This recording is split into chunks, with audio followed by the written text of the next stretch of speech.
Manipur ki Tamenglong District ke mamang tha November da Paikhiba lamkoi uchek Amur Falcon shing makhoigi ningtham thagi chaktapham oiriba Africa da Thungkhre Amur Falcon shing asigi panthungpham asi Deradu da leiba Wildlife Institute of India na handakta Tamenglong da paireklamba Amur Falcon shing gi maraktagi ani khangatlaba matung geotech tawkhiba adudagi khanglakpani geotech tawbagi thawrang asi Amur Falcon shing na paikhiba lambi khangdoknabagi damak paikhatkibani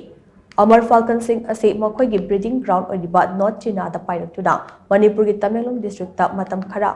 palamkhe madugi matung malembi tongan leibak kulhumdoi fauna paiduna Africa da amuk panthungpham oire Amur Falcon shing na pairiba asangba asi chawrakna kilometer 10,000 oigani haide Tamenglong dagi geotech tawkhraba Amur Falcon ani adu amana Botswana yaukhre aduga atopa amana Kenya da Thungkhre uchek sing asida makhoigi panthungpham yawna painabagi thamak Manipur, Nagaland, Meghalaya amasung Assam da chaktaramkhe Wildlife Institute of India gi report amana hai Amur Falcon shing ase India gi Northeast region dagi numit 5-6 ni leptana pairaba matung Arabian Sea lanthoklaga Somalia da thungi makhoigi khongchet ase Northern China dagi hauraga India gi Northeast region da matam khara palamlaba matung South amasung East Africa da ningtham thagi tamak panthungpham oire